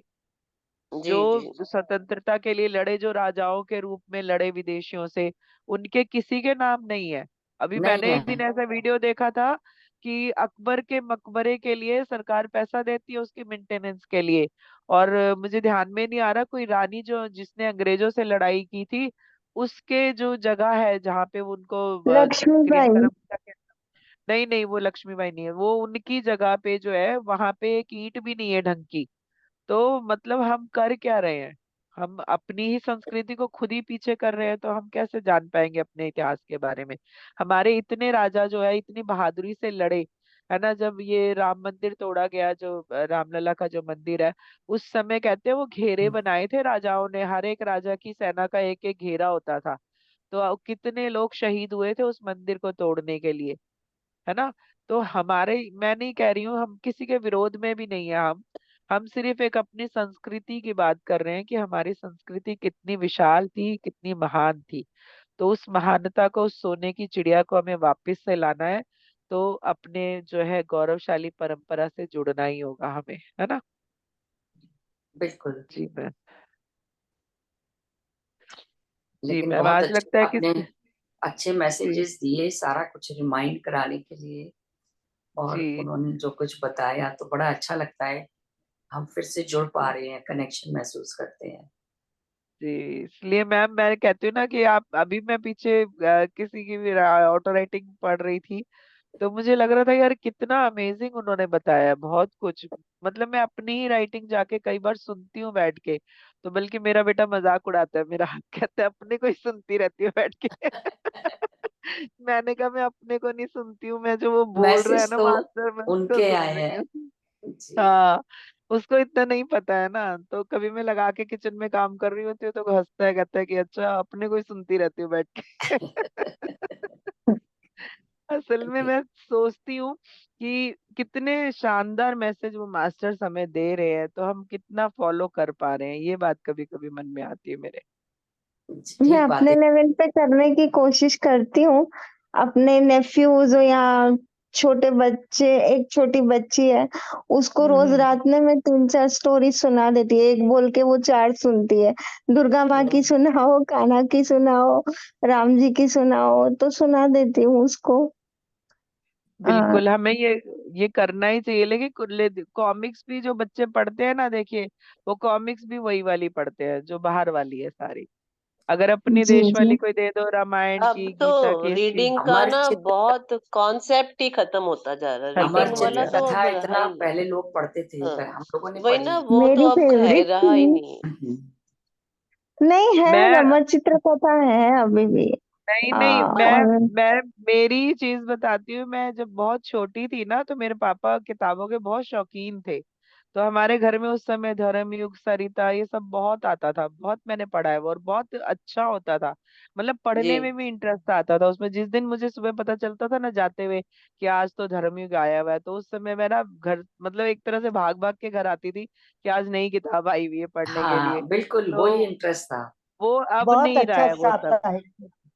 अब वो हाँ, वो धर्मयुग। यूट्यूब और उसमें सब कुछ होता है, कोई किताबें देखता ही नहीं है। मैगजीन, एक मैगजीन का आती हाँ थी कॉन्सेप्ट ही नहीं है। कादम्बनी, कादम्बनी भी आती हाँ, थी। कादिम्बनी, सरिता, ये सब बहुत अच्छी सरिता। किताबें हुआ करती थी। बहुत मतलब मैं तो बता रही थी ना, मैं पिछले सेशन में भी बता रही थी कि चंपक से शुरू हुई थी मेरी कहानी, अच्छा। नंदन, और उसके बाद जो है सरिता, चाचा कादिम्बनी, चौधरी, धर्मयुग। चाचा हाँ, ये चौधरी। सब बहुत मजेदार था मैम। अब तो सचमुच पढ़ने का तो बच्चों को रहा ही नहीं, है ना। हम मैगजीन्स लोगों का को कॉन्सेप्ट ही नहीं है, जो नहीं अब मुझे रहा। नहीं है। नहीं है ना। अब अब मैंने, सब इवन हम लोग जब ट्रेवल करते थे ना, तो ट्रेन में बैठने से पहले 2-3 बुक्स खरीद के बैठते लेके वो, थे। जाते थे, बिल्कुल ट्रेन के लिए। हाँ, जी। और और एक अब एक तो पेज कुछ पढ़ कोई जाते थे। स्टॉल नहीं। मैम लाइव बंद कर दीजिए अभी।